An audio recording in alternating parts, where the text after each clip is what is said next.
நல்லா தான் இருந்தேன் டாக்டர், திடீர்னு எனக்கு மூச்சு வாங்குது என்ற கேள்வி எப்போவாது உங்களுக்குலாம் தோணியிருக்கா? என்னவா இருக்கலாம்? மூச்சு வாங்குது அப்படின்னா நுரையீரல் பிரச்சனை மட்டும்தான் இருக்கணுமா? நுரையீரல் அல்லாத பிரச்சனை எதுவும் இருக்கலாமா?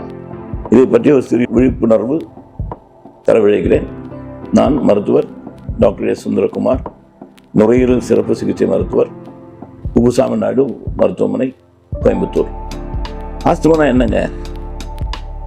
ஆஸ்துமா அப்படின்னா சுவாச குழாய் சுருக்கம், அதாவது மூச்சு குழாய் சுருக்கம். சிம்பிளான தமிழில் சொல்லணும்னா மூச்சு குழாய் சுருக்கம். ஏங்க வருது அது? மூச்சு குழாய் சுருக்கம் நமக்கு மூக்கில் எப்படி அலர்ஜி ஆனால் மூக்கில் வந்து தண்ணி ஒழுகுது, தும்மல் வருதோ அதே மாதிரி சுவாச பாதையில் அலர்ஜி ஆகும்போது நமக்கு மூச்சு குழாய் சுருக்கமும் அங்கே நீர் சுரத்தலும் நடக்கும். சுவாச குழாய் சுருக்கத்தோடு இருமலும் வந்து அந்த சளி போன்று நொங்கு போன்ற ஒரு சளி வெளிவரும்போது நமக்கு அது ஆஸ்துமாக்கான அறிகுறிகள் என்று எடுத்துக்கொள்ளலாம். சரி, இது ஏன் டாக்டர் வருது அப்படின்னு டாக்டர்கிட்ட கேட்டோம் அப்படின்னா, ஆஸ்துமா வந்து ஒரு ஒவ்வாமை நோய்னு சொல்லுவோம். தமிழில் கரெக்டாக சொல்லணும், ஒவ்வாமை அப்படின்னா அலர்ஜி சார்ந்த ஒரு நோய். சரி, யாருக்கெல்லாம் அது வரலாம்? யாருக்கு வேணா வரலாம். திருக்குறளிலிருந்து வயதான கிழவர்கள் வரைக்கும் யாருக்கு வேணாலும் வரலாம். அதுக்கான அறிகுறிகள் நான் சொன்ன மாதிரி நாள்பட்ட இருமல், நாள்பட்ட மூச்சு அழைத்தல், இழைத்தல், அழைத்தல் இப்படி வேணா சொல்லிக்கலாம். அழைத்தல், இருமல். எப்படி வரும்னா, ஆரம்பத்தில் முதல்ல வந்து ஒரு இருமல் வந்து ஒரு மூச்சு வாங்குறது இப்படி வரும். அப்படின்னா நாளாக என்னன்னா அடிக்கடி வரும். அதுக்கப்புறம் என்ன ஆகுன்னா சிறு சிறு வேலையை கூட செய்ய விடாம வரும், இப்படி வரும். அது கூடவே விசில் சத்து மாதிரி வருது டாக்டர் அப்படின்னு சொல்லுவாங்க. இந்த விசில் சத்து மாதிரி வர்றதையும் வீசிங் அப்படின்னு ஆங்கிலம் சொல்லுவோம், அது சேர்ந்து வரும். சரி, இதுக்கு என்ன டாக்டர் பண்றது? நுரையீரல் சிறப்பு மருத்துவரை அணுகி அதற்கான காரணிகளை கண்டுபிடித்து இதனால தான் வருது அப்படின்னு காரணம், அலர்ஜி எதுக்கெல்லாம் அலர்ஜின்னு சொல்லி டெஸ்ட் பண்ணி பார்த்துட்டு கூடவே வந்து அந்த பல்மனரி ஃபங்க்ஷன் டெஸ்ட் அப்படிங்கிற உங்களோட மூச்சு திறனை பரிசோதிக்கக்கூடிய ஒரு டெஸ்ட், அதை பண்ணி பார்த்துட்டோம்னா அதில் நமக்கு ஆஸ்துமா இருக்கா இல்லை வெறும் அலர்ஜி மட்டும்தான் இருக்கா அப்படிங்கிற உண்மை தெரிய ஆரம்பிக்கும். அதுக்கேற்ற மாதிரி மருத்துவர் உங்களுக்கு மருந்து தருவார். பொதுவாக எல்லாருக்கும் ஆஸ்துமாவுக்கு என்ன டாக்டர் மருந்து தருவீங்க அப்படின்னா இன்ஹேலர் தருவோம் அப்படின்னு ஒரு இப்போ பொதுமக்கள் எல்லாருக்குமே தெரிய ஆரம்பிச்சிருச்சு இன்ஹேலர் அப்படின்னா என்னன்னு. அதாவது நீங்கள் எடுக்கக்கூடிய மருந்து நேரடியாக உங்களோட சுவாச பாதையில் மூச்சு குழாயில் போய் அதோட வேலையை அங்கே மட்டும் செய்யறது, அதுதான் இன்ஹேலர் அப்படிங்கிறது. இந்த இன்ஹேலர் மருந்து என்ன டாக்டர் வாழ்நாள் பூரா எடுத்துக்க வேண்டிய வருமோ அப்படிங்கிற கேள்விக்கு ஆமாம் அப்படிங்கிற பதில் தான் வந்து நிறைய பேருக்கு நாங்கள் சொல்லிட்டோம். ஏன்னா இதை வந்து பூரணமாக குணப்படுத்தப்படக்கூடிய பிரச்சனை இல்லை.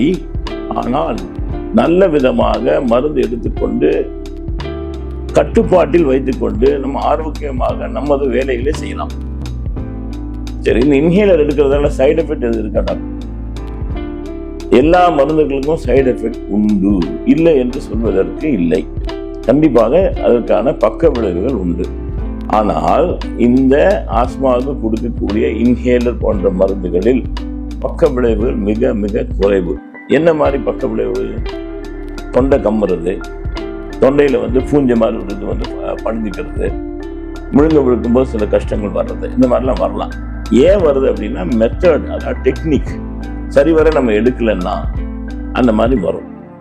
சரியான டெக்னிக்கை பழகி கரெக்டாக எடுத்துக்கிட்டோம்னா சரி டாக்டர், இது வராமல் தடுக்க முடியாதா? வராமல் தடுக்க முடியாதா அப்படின்னு கேட்டோம்னா கண்டிப்பாக வராமல் தடுக்க முடியும். ப்ரொவைடட், அதாவது அது கூட மருந்து எடுத்துட்டு அந்த அலர்ஜிக்கான காரணங்களை தெரிந்து கொண்டு, உதாரணமாக எங்கள் வீட்டில் புறாலாம் நிறையா இருக்குது டாக்டர், எங்கள் அப்பார்ட்மெண்ட் ஃபுல்லாக புறா இருக்குது. ஸோ அந்த மாதிரி பறவைகளோட எச்சமும் பறவைகளோட அந்த இறக்கையிலிருந்து வரக்கூடிய தூசிகளும் பரவாமல் இருந்து நம்ம பாதுகாத்து, இது ஒரு உதாரணம். ஸ்ட்ராங் பர்ஃப்யூம் யூஸ் பண்ணாதீங்கன்னு சொல்லுவோம். வீட்டில் சாமி கும்பிடுங்க, ஆனாலும் இந்த தீபம் வைக்கிறது மட்டும் பண்ணிக்கலாம். சாம்பிராணி புகை, ஊதுபத்தி இதெல்லாம் கொடுக்காதீங்க. உறங்கும் அறை, அதாவது ஸ்லீப்பிங் ரூம் ஹைஜீன் அப்படின்னு ஆங்கிலத்தில் சொல்லுவோம். அதாவது நாங்கள் தூங்குற ரூமை சுகாதாரமாக வச்சுக்கணும். அப்படின்னா என்னென்னா பகல் நேரத்தில் நல்ல கதவு ஜன்னல்லாம் திறந்து விட்டு காத்தோட்டமாக வச்சுட்டு சாயந்தரம் கதவு அடைச்சி வச்சுருக்கணும். டாக்டர் வந்து அலர்ஜி வர சொன்னாலும் கதவை அடைச்சி வச்சுட்டே இருக்கேன் அப்படின்னு சொல்லக்கூடாது. ஏன்னா எங்க வீட்டில் சேரக்கூடிய அந்த அடுக்கு தூசி தான் முக்கியமான அலர்ஜிக்கான காரணியே நமக்கு.